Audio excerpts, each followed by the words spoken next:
Chapter 33. Matthias was excused from duties at the gatehouse fortifications. The council had agreed that both he and Methuselah, plus any creature that chose to help them, would be left to their own devices. The majority of Redwall mice thought that Matthias was acting a little oddly, but the young mouse knew exactly what he was about. He strolled slowly through the abbey grounds. Behind him hopped Warbeck on a lead with a collar about her neck. On the sparrow's uninjured leg, Matthias had tied a brick, not a very big brick, but one large enough to stop a bird from getting airborne and trying any sneak attacks upon its captor. Thoroughly disgirdled, the sparrow hopped along on a feathered convict with a ball and chain, forced to follow the young mouse wherever he chose to wander. At first Warbeck had raved and threatened. Death was too good for Matthias. Warbeck was going to kill him twice, then cut him up and drop him from the top of a high tree so the worms could feed upon him. Matthias had merely tugged the lead sharply and quickened his pace. When the savage young sparrow showed signs of good behavior, Matthias would feed her morsels of candied chestnuts. The treatment was working. Outside the gatehouse, Matthias rested. He fed the sparrow some more candied chestnut. "Now there, you good bird, well done," he said approvingly. Warbeck scowled fiercely, but she munched the nut readily. Methuselah popped his head out briefly and beckoned. "Come into the study, Matthias. Oh, and bring the little horror, too." In the cluttering study of the old mouse protruded a yellow volume. Our old friend Sister Germain's translation of the original Abbey blueprint. I think I found what we're looking at in the main diagram, see? Matthias studied the blueprint carefully. "Brilliant," he exclaimed. "You've done it, my friend, a route to the Abbey roof from the inside." Methuselah breathed upon his glasses, polishing them on his fur. "Really, it's thanks to Sister Germanium for keeping such fastidious records, young mouse. Now here's what we'll start." About an hour later, Matthias left the gatehouse with Warbeck bobbing behind. As they went, the young mouse muttered to himself, "I'll need 5 or 6 strong climbing ropes, and some spikes too, oh, and a hammer. Must have a hammer. Now let's see, a good haversack to carry it all, enough food and drink, and, some candied chestnuts for you, my friend." Warbeck uttered a stream of curses as she stumbled on the brick. Matthias waited as she picked herself up. "Tut, tut, such language for a young sparrow." Constance and Ambrose watched the odd pair pass by. The badger tapped the side of her head with a paw. "Bats in the belfries, or sparrows," giggled the hedgehog. Basil Staghair superintended the willing creatures who carried logs and filled to store up the gatehouse entrance. The hare had brought a touch of military efficiency to bear upon the exercise. He had formed the volunteers into a living chain which constantly passed the defense materials along. Basil brought his good natured authority into play. "You there, 4 from the end, chappie. Liven your ideas up, laddie buck. That's the 3rd time you spilled a basket of soil. Here, let me show you how." The timid mice smiled among themselves. Then blustered hare was quite a kindly creature, really, all bark and no bite at all. He shared the task with him, working as hard as anyone. No, brother what's-your-name, you pass logs along this way. Like this, look, and you've got to get a bite to eat. Come on, the rest of you beautiful dreamers. Stir your stumps or I'll have you whiskers for bootlaces." The helpers laughed and did the best they could, and now again they could barely stifle giggles as they watched their performance of Silent Sam. He stood behind Basil, pantomiming the hare's every movement, puffing his tiny little chest and strutting about importantly. In the Abbey kitchens, Cornflower carefully wrapped Matthias's food in fresh dock leaves.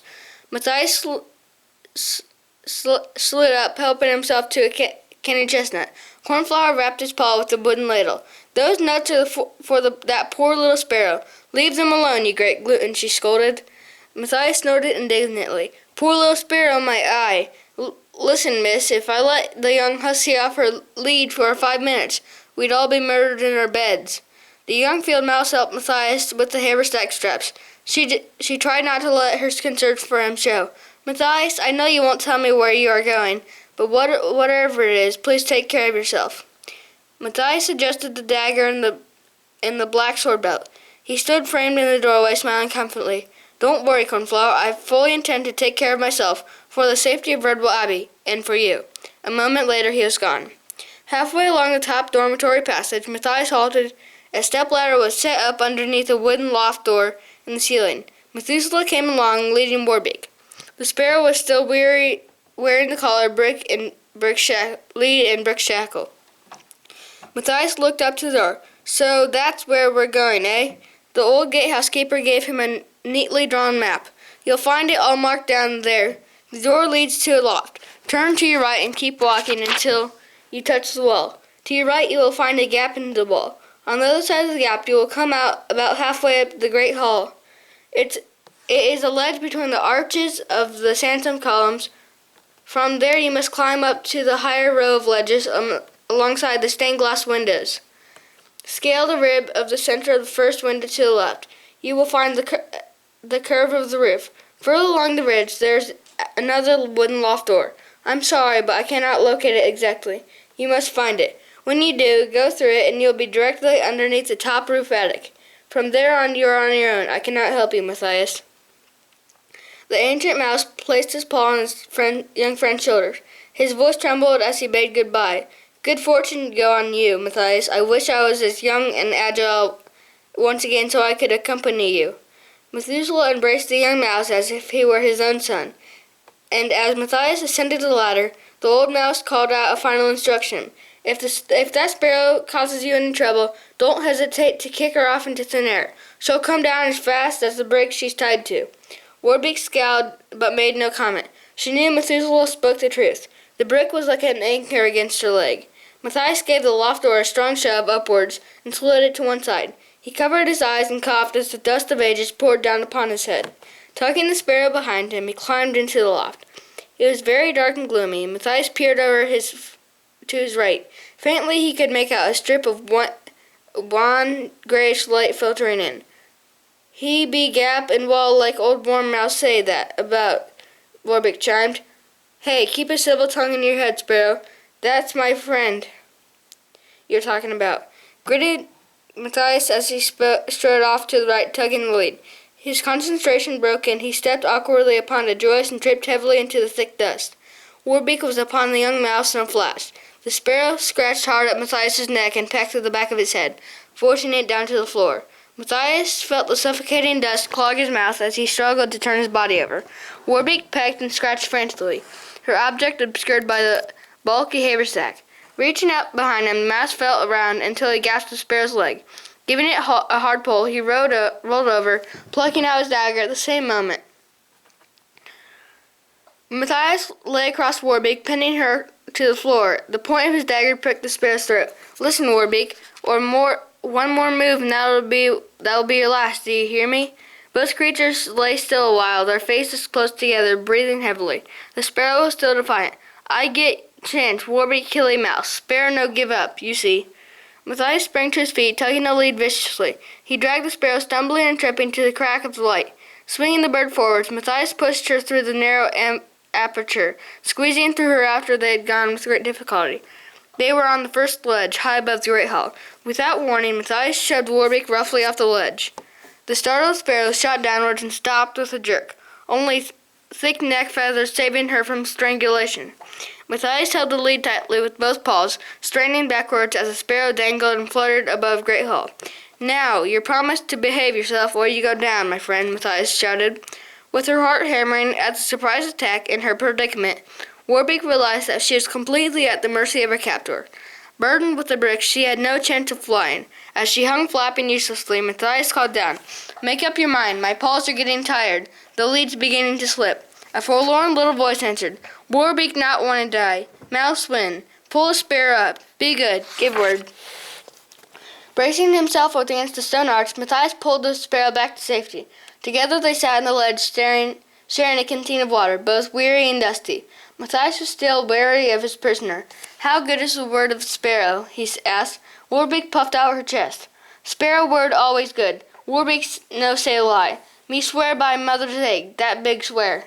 Matthias reflected that he had used desperate measures to secure a promise, but with justification, he was beginning to uncompromise himself as well as his captive. No more could he afford to be silly little novice that bumbled around the abbey before the start of the present troubles. He was maturing, leading the warrior's way. This mission was vital. Redwall depended upon him, just as he had once depended upon Martin the warrior. Warbeck cocked her head quizzically to one side. What Matthias think about? The young mouse repacked the water canteen into his haversack. Oh, nothing much, Warbeck. Come about. We better get on. With an odd feeling, Matthias realized that he and Warbeck were now on their first name terms. Clooney might be making promotions. There would be 3 rat officers on the list of dead. First it was Skullface, killed beneath the wheels of the cart. Next to go was Regular. There was talk of Serpent. He was never seen again. Now Redtooth, Clooney's first officer, was missing, presumed dead. Most of Clooney's army had an eye to promotion, not only for prestige, but extra shares of loot to be considered. Kilkenny the Fair extolled the virtues of his weasel friend, Scragg, who had met his death at the foot of a big elm tree. Aye, let me tell you, bucko, Scragg, now that was a weasel with a head on his shoulders. Officer material he was, definitely. Don't you know, I can't figure out how a smart boy like that could let himself be killed from a fall of some old tree. Chief Thief sneered. Clumsiness, I say. It was there and I saw it all. Besides, Clooney wouldn't have a weasel officer ordering rats about. And why not? Challenged the ferret. I'd wager the chief would promote any creature that showed good sense of a fighting spirit. Well, you look at me now. I'm a fine figure of a ferret. Why, if I was the chief, I'd make me a captain just like that. The ferret snapped his claws. Chief Thief spat on the ground in contempt of Kilkenny, knowing that there was not much of a chance for promotion himself. He was only rated as a minor sort of officer. It came to a decision. Darkclaw was a natural choice. Fangburn had fallen from favor since the incident with Cell and Redtooth. Nevertheless, the weasels and their brethren, the stoats and ferrets, argued this case hotly. They shouldn't ordered why shouldn't others be promoted? What was so superior about rats? Mangeford, Scumnose, and Frogblood considered rats to be the elite of Clooney's court. Darkclaw sided with them while trying to placate the others, attempting to keep a foot on either camp, should there come to a vote. One never knew. A little chance of there was anything democratic being allowed by Clooney's skirts, who lay at the bed with his eyes closed, ignoring the whispering, bickering, and backbiting around him. He would promote only when he was good and ready. Meanwhile, just lay any of his horde dare try to press the issue. Seela and her son sulked in the corner. They felt trapped.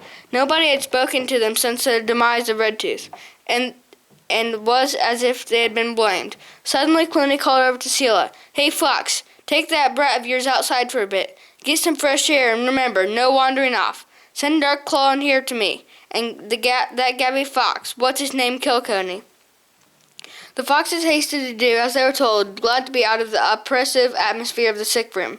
Darkclaw and the ferret came marching in, not knowing whether to be confident or apprehensive. He never knew was Clooney. They both saluted. Chief? Clooney got out of bed. He paced back and forth, testing his legs. Each day they were a bit stronger. He walked past the pair and spoke without turning his face. Who knows anything about tunneling? Kilkenny stepped smartly forward. Aye, that tunnel, Your Honor. You've been talking about to the very creature. Clooney rested upon his standard. You? Who else but myself, sir, the ferret wheedled.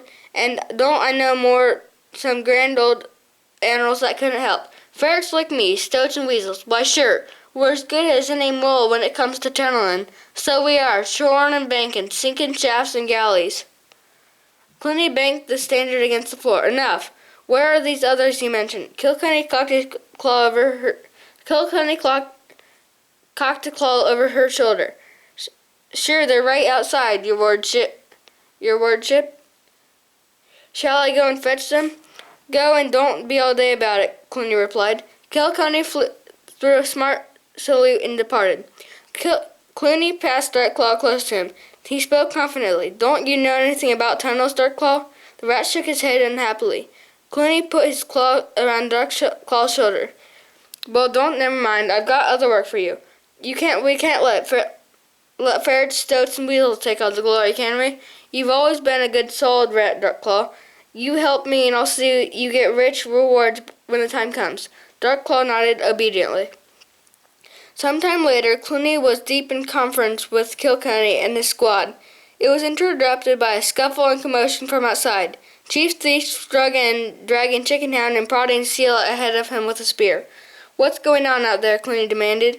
Chief Thief smirked triumphantly. "It's these two foxes, Chief. I caught them with their ears against the door. They were listening in." He skillfully tripped Seela and Chickenhound with a spear butt. They fell in a heap at Clooney's feet, which lay shivering and protesting their innocence. "Not us, sir. We weren't eavesdropping. We were just leaning there for rest. We're only simple healers." Clooney nodded understandingly. "I see. You just want to help with the digging, is that?" Eager to please the panic-stricken Chickenhound blurted out, "Oh yes, that's right. Give us a chance and we'll tunnel like the best of them." Sheila groaned despairingly as Clooney kicked her son viciously. "Who said anything about tunneling, Fox? I only mentioned digging." Sheila attempted to save the situation. "Please, sir, take no notice of the young fool. All he meant was when you said dig." A whack from the banner staff silenced Sheila.